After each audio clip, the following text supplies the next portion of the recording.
श्री कृष्ण की परीक्षा। एक बार श्री कृष्ण जी के गुरु दुर्वासा ऋषि अपने शिष्यों के साथ कहीं जा रहे थे। रास्ते में किसी जंगल में रुककर उन्होंने आराम किया। उसी के पास ही द्वारका नगरी थी। दुर्वासा ऋषि ने अपने शिष्यों को भेजा कि श्री कृष्ण को बुलाकर लाओ। तब उनके शिष्य द्वारका गए और द्वारकाधीश को उनके गुरुदेव का संदेश दिया। संदेश सुनते ही श्री कृष्ण जी दौड़े दौड़े अपने गुरु के पास गए और उन्हें दंडवत प्रणाम किया। उनसे द्वारका चलने के लिए विनती की, लेकिन दुर्वासा ऋषि ने चलने के लिए मना कर दिया और फरमाया कि हम फिर कभी आपके पास आएंगे। श्री कृष्ण ने पुनः दुर्वासा ऋषि से विनती की। तब दुर्वासा ऋषि ने फरमाया कि ठीक है श्री कृष्ण, हम तुम्हारे साथ चलेंगे, लेकिन जिस रास्ते पर जाएंगे उसे घोड़े नहीं खींचेंगे। एक तरफ तुम और एक तरफ तुम्हारी पटरानी रुक्मणी खींचेगी। श्री कृष्ण उसी समय दौड़ते हुए रुक्मणी के पास गए और उन्हें बताया कि मुझे तुम्हारी सेवा की जरूरत है। तब रुक्मणी को उन्होंने सारी बात बताई। तब वह दोनों अपने गुरुदेव के पास आए और उन्हें रथ पर बैठने के लिए विनती की। तब उनके गुरुदेव रथ पर बैठे तो उन्होंने अपने शिष्य को भी रथ पर बैठने के लिए कहा, लेकिन श्री कृष्ण ने परवाह ना की, क्योंकि वे जानते थे कि गुरुदेव उनकी परीक्षा ले रहे हैं।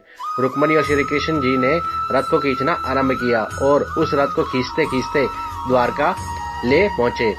जब गुरुदेव द्वारका पहुंचे तो श्री कृष्ण ने उन्हें राज सिंहासन पर बिठाया, उनका आदर सत्कार किया। फिर श्री कृष्ण जी ने 56 तरह के व्यंजन बनवाए अपने गुरुदेव के लिए, लेकिन जैसे ही वह व्यंजन गुरुदेव के पास पहुंचे उन्होंने सारे व्यंजन तिरस्कार कर दिए।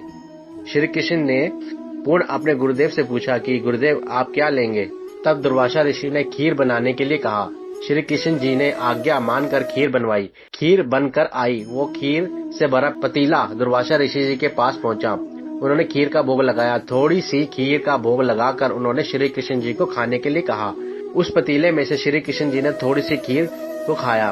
तब उनके गुरुदेव ने श्री कृष्ण को बाकी खीर अपने शरीर पर लगाने की आज्ञा दी। श्री कृष्ण जी ने आज्ञा पाकर खीर को अपने शरीर पर लगाना शुरू कर दिया। उन्होंने पूरे शरीर पर खीर लगा ली, लेकिन जब पैर पर लगाने की बारी आई तो श्री कृष्ण जी ने अपने गुरुदेव को अपने पैरों पर खीर लगाने के लिए मना कर दिया। श्री कृष्ण जी ने कहा, है गुरुदेव, यह खीर आपका भोग प्रसाद है, मैं इस भोग को अपने पैरों पर नहीं लगाऊंगा। उनके गुरुदेव ने श्री कृष्ण जी से बहुत खुश हुए। उन्होंने फरमाया कि हे कृष्ण, मैं तुमसे बहुत खुश हूँ, तुम हर परीक्षा में सफल रहे। मैं तुम्हें आशीर्वाद देता हूँ कि पूरे शरीर पर तुम्हें जहाँ जहाँ खीर लगाई है वह अंग आपका वज्र के समान हो गया है। इतिहास साक्षी है कि महाभारत के युद्ध में श्री कृष्ण जी का कोई भी अस्त्र शस्त्र बाल भी बांका नहीं कर पाया। जय श्री कृष्ण।